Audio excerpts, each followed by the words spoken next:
Shalom, brothers and sisters. So, the media is becoming more and more brazen and in your face all the time on an almost hourly basis these days in everything that they're producing and putting out. And people that are asleep or lost or in the world or in their sin are seeing nothing but interesting, sometimes exciting entertainment. Those of us who are awake and just growing closer to Christ and staying in the Word are seeing something entirely different. We're seeing the revelation of the method, where they have to show us what they're doing openly, which they are clearly doing all the time in all this media. We're seeing the subliminal messages. We're seeing the messages no longer subliminal. The things they used to hide, they're now openly showing. Right on top of stages and everywhere in the world, they're worshipping the devil and they're preparing the world for what lies ahead. So today's example I want to give you is the Doctor Who franchise. Way back in the day, used to be quite an interesting franchise and more or less fine. And then has suddenly started going woke in the last few years, incorporating the LGBTQ alphabet soup agenda, evil nuances and teachings, all sorts of things anti-biblical and God being brought into it. And now in the latest part, the latest Doctor, who is openly gay LGBTQ+, and pushing that whole agenda, his latest episode, apparently, they reveal the villain. Now, I've gone and looked at a few of these things, and there's some interesting points here that I want to pull out for you. Hey, don't waste your time. You shouldn't be watching this. It's absolute evil propaganda rubbish. But it's interesting in what they reveal for people to see, subconscious, and be ready for what lies ahead. So they've got this projection room, and something appears in the projection, a dark red cloud with malevolent intent. Okay, it consumes one of their soldiers, and the soldier screams, you ready for this? I am lost. I am in hell. Interesting. It's seen me, it's seen right into my soul, and it's so old, waiting. It's been waiting for so long.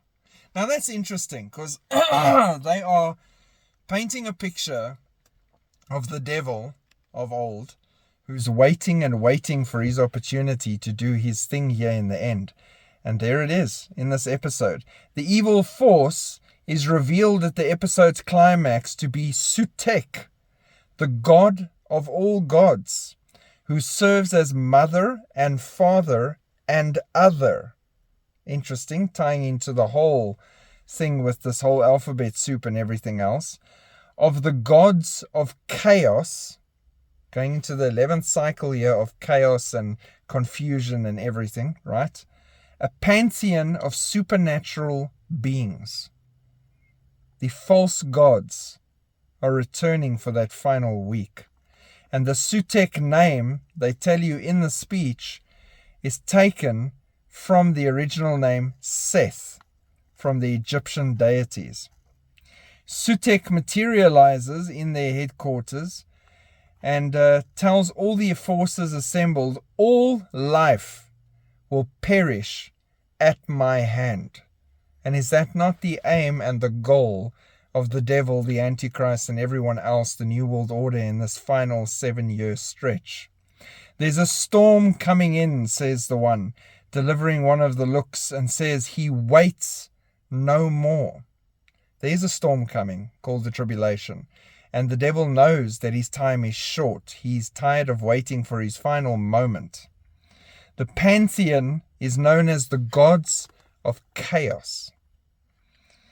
Next week's finale apparently will be called the Empire of Death, which is a good side name for the New World Order in the tribulation. Your evil is my good. I am Sutek the Destroyer. Where I tread, I leave nothing but dust and darkness. I find that good. His ultimate goal is to kill as much as he possibly can after escaping, with death being the biggest purpose.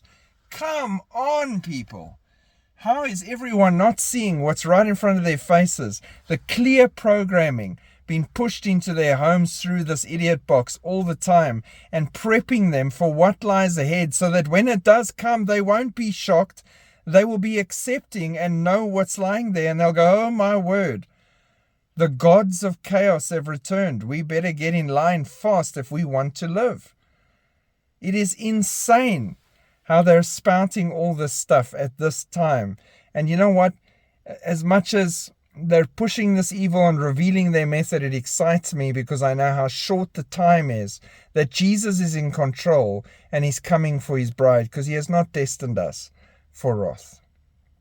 So keep looking up, keep preaching the gospel.